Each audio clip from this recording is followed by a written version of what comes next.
I have no clue where that was going. It was just the first thing I played. What's up, everybody? Welcome back to another video. Hey, we're back at lessons. I think I'm going to try to finish the week strong. Maybe 3 different lesson videos for you. Some riffs, all that good stuff.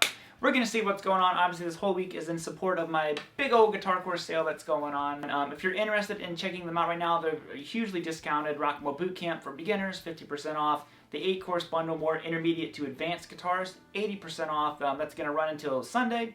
And I'm going to do a live clinic for each course. So that's my spiel. We got it out of the way. That's all linked down below in the description. Today, I'm talking fast, fired up.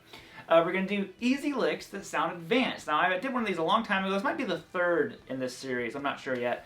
But you guys always seem to dig them, so I was like, hey, I got more licks. I can do this. So here we go. If you want tabs, it's all linked down below. And we're going to dive on into these. Here's 4 licks for you that sound, to me, more advanced than they actually are. The concepts are pretty simple, so let's get it. Lick number 1 is one of my most favorite daggum licks. Here it is right here.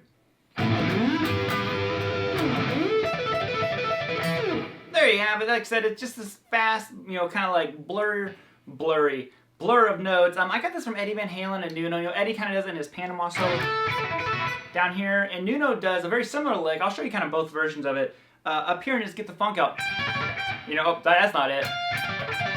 Something like that. So what I'm doing here is I'm only picking one note. So kind of the key to the lick for me is these hammer-ons from nowhere and using some muting, because it makes it very simple on your... It's kind of simple on both hands, really, now that I'm kind of thinking about it. Basically, the notes are this. I'll pick them out, and then I'll show you exactly how I'm picking. I'm playing 12 on the high E string. Okay? Then I go to 15 to 12 on the B. 14 on the G. Okay? And I just cycle through those. Now, I'm only picking the first note, so I only pick 12. I do bar my finger here. So I go up pick on that 12. I hammer on from nowhere to 15, pull off the 12, hammer on from nowhere again to 14 on the G. So it's like this.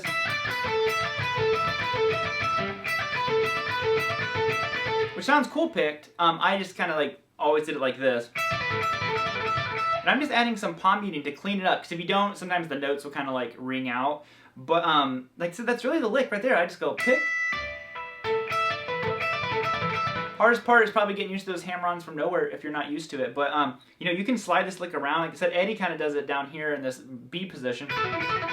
Nuno does it in G with your flat 5. So you can take the same exact lick that we're doing. Okay, so there's the lick. Well, instead of going right here, just go up to your flat 5. So you go to 15 on the G. Same concept. Now that I'm thinking about it, it's kind of what I do for my George Lynch lick, too, that he does in Mr. Security. Yeah, it's similar. Very similar. So you can kind of use this lick all over the place if you want that Phrygian, almost sounding George Lynch thing, or minor pentatonic, or blues, like the Nuno one. So that's the first one. I always thought it sounded really crazy, and I learned it. I'm like, that's all that's happening? Next is kind of a version of a Phil X lick. I got this from Phil, and I always love the way this lick just kind of sounds. He does it much cooler than I do, but this is kind of my version of his lick. I always heard that, and I didn't really know what he was doing, but I just thought it sounded so cool. Now I do it all over the place, And the way I'm kind of doing it is I just go through my pentatonic scale, and I just make sure that my 2 out notes are, like these notes here, are in key, and then the middle note really doesn't matter, So I always thought it sounded way more difficult. Then I kind of I learned one of his actual licks, and then this is just, like I said, my little version of it. But basically, I'm thinking all E minor pentatonic. I'm up here, and I'm gonna play. You can do pull-offs or pick, whatever you feel comfortable with. 11 to 9 on the D, and then 12 to 9, and that's literally the pattern. Move up to the G string. Okay, same frets, 11, 9, 12, 9. Then I'm going to go 11 to 10, 12 to 10, 11 to 10, 12 to 10. And resolve it. Oh, sorry. There you go. Then you can almost run it into like a Doug Aldridge thing. This could be another lick all of its own. Doug does this really cool kind of like Randy Rhoads lick in his playing.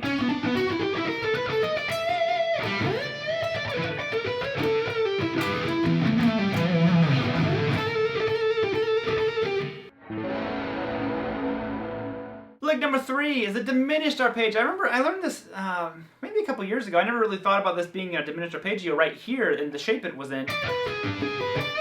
Because a lot of people know this shape, you know, your good old major arpeggio. Like that'd be a C major. Well, if you move everything up a string, it turns it diminished. And diminished always just sounds cool and fancy, even if there's not a whole lot going on. So you don't have to necessarily sweep this one the way that I am doing, because sweeping does make it more difficult. But even I like to throw it into normal pentatonic stuff, if I'm being honest. I do a lot of diminished inside my... Like, that's all diminished. Okay, so I do the same thing here. Yep. Diminished. And I roll it back into my pentatonic.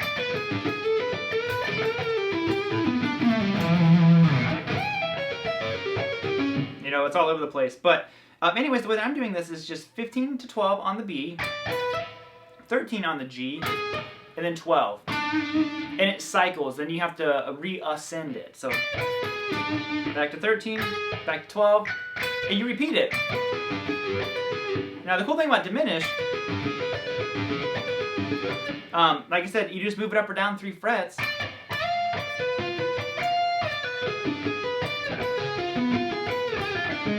So it really sounds like you're doing a lot, but you're really not. You know, it's pretty simple. And I have a few, you know, diminished shapes that I use that I like to tie this one in with. So it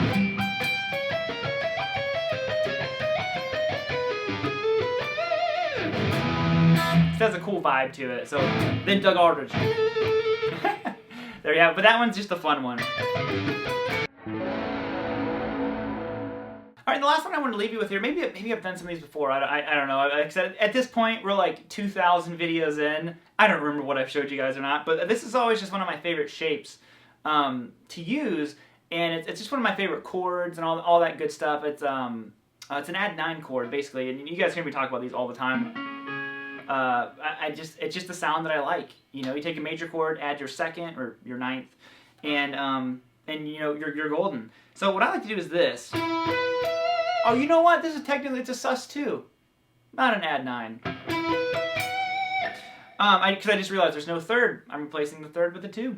So it's a sus2. My other favorite chord. So we're gonna do an E sus2 arpeggio here. So I'm gonna play 14 on the D, and then 16 on the G, and then 17 on the B, and then 14 on the high string. Okay? And let me check to make sure that that is where I did that one at. Because I might have tabbed it out differently. I did! I tabbed it out differently. So I'll show you how I did it in the tab. So in the tabs I actually did a D sus2. The one I just showed you was E sus2. This is a D sus2. I'm starting on 12. Okay? So this one fits nicely inside of your, you know, E minor pentatonic. But technically it is outlining a D sus2 arpeggio or chord. So the way it's tabbed out is 12 on the D, 14 on the G, 15, and then I go to 12 on the high string.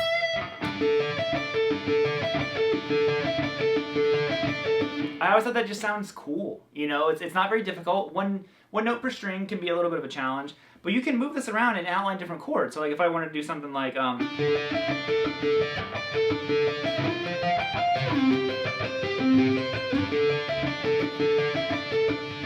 you know, it just has a cool vibe. And then diminished. You know, had to do diminished. So that's it, guys. Thank you all so much for tuning in. Hope you enjoyed these licks. You know, maybe add a little bit to the repertoire of all your little fancy picking. If you guys want to, you can check out those guitar courses. They're all linked down below. They're on sale till Sunday. Like I said, if you want to get that live clinic, they will be included in there. And I think that's going to be it. Yep, that's it. I'm out of here. Bye, guys. I'll lay down some rhythm for you. Enjoy the rest of your day. And, yo, play some guitar. I'll give you some E minor riffaroonies. That way you can play some of those licks over it if you want to. So here you guys go.